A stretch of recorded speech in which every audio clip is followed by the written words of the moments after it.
When Elliot Grayson, a retired journalist, moved to Stonefield Grove, he thought he was finally trading chaos for peace. The gated community on the edge of Crestwood Hills was known for its order, beauty, and, above all, its silence. No parties. No strangers. No problems. Perfect. But perfection has a price. Elliot's house, Unit 14D, was cozy and clean. His neighbors, though polite, were distant. The HOA chairman, Mr. Carradine, introduced himself on day one with a strong handshake and a 47-page rulebook. Stonefield Grove is safe because it follows order, Carradine said, smiling without warmth. And order requires absolute trust in the code. Elliot nodded politely. He had no intention of causing trouble. That changed 3 days later. The missing girl. Elliot first noticed her in the park across from his home. A girl, maybe 16, sitting alone on the bench every evening just before sunset. She never looked up, never spoke. Just stared at the fountain. Then, on the fourth evening, she was gone. The next day, Elliot asked a neighbor, Mrs. Jensen, if she knew her. "There's no girl," she said quickly, eyes darting toward her security camera. "You must be mistaken." "But I saw." "There's no girl," she repeated. "Don't talk about it. It's against the code." That night, Elliot received a notice on his door. "You've been seen asking prohibited questions. Please review Section 9B of your handbook. Further inquiries will result in penalties." He flipped to 9B. Residents may not discuss non-member individuals witnessed within or around common areas. Violations are a breach of internal security protocol. Elliot felt a cold wave of unease. The hidden room. Driven by instinct, Elliot searched his home. It was absurd, but something didn't sit right, especially after hearing faint scratching behind one of his walls at night. Behind a false panel in his laundry room, he found a locked metal box screwed into the wall. After hours of prying, he opened it. Inside, a photo of the girl from the park, a folded paper with her name, Talia Quinn, and a small black key. No instructions. He brought the photo to Carradine the next morning. "I think this girl is missing," Elliot said. Carradine looked at the picture calmly, then slowly reached forward and tore it in half. "This conversation never happened," he said. The rule that wasn't there. That night, Elliot reviewed the rulebook again, this time scanning every page. He noticed something odd. Section 14 was missing. There was a 13A, then it jumped to 15A. No mention of Section 14. No skipped page. Just gone.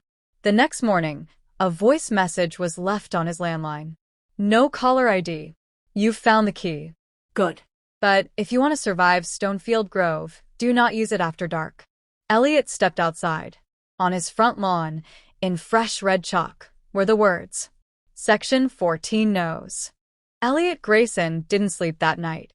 He sat in his living room, the black key in his hand, the image of the red chalk message, "Section 14 knows," burned into his memory.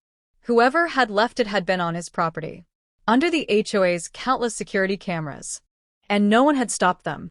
That meant either 1. The HOA didn't know, 2. Or worse, the HOA approved it. At exactly 3 a.m., he slipped outside. The streets of Stonefield Grove were perfectly still. No dogs barking. No sprinklers. Just silence. He walked toward the HOA's community office, key in his pocket. The hidden door. The office was supposed to be closed, but the door was unlocked. Inside, the front desk was unmanned. The lights dimmed. Elliot moved quietly, heart pounding.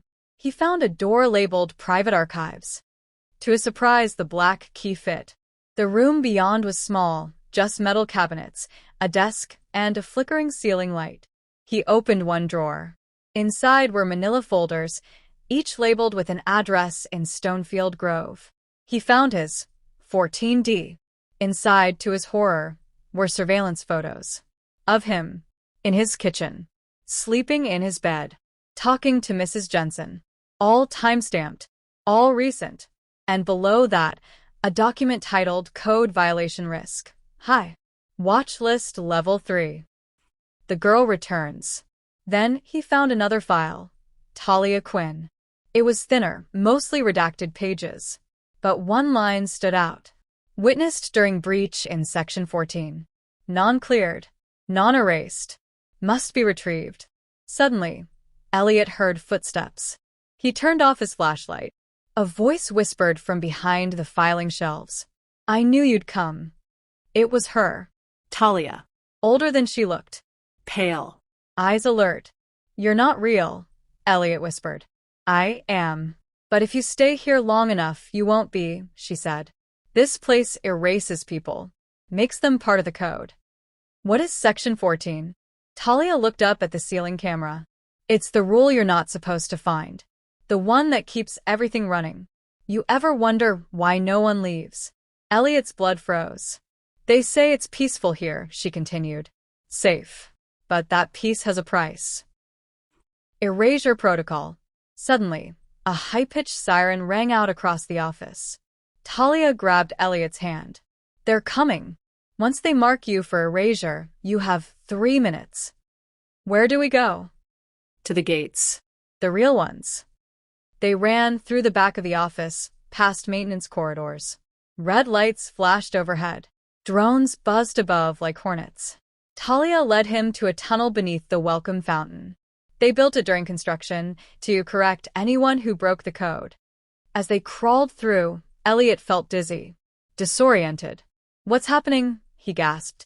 They're trying to wipe you, Talia said. Your memory. Your name. But they can't if you reach the outside.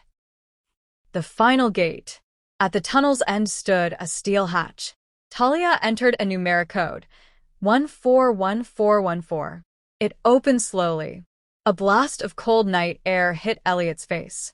They stepped outside, into the woods. No lights. No fences. Just freedom. But when Elliot turned to thank her, Talia was gone. Epilogue: A new welcome. 2 weeks later, a family moved into Unit 14D.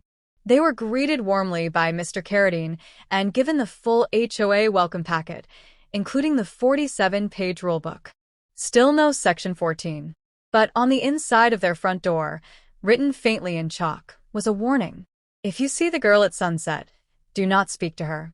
And never ask what happened to Elliot Grayson.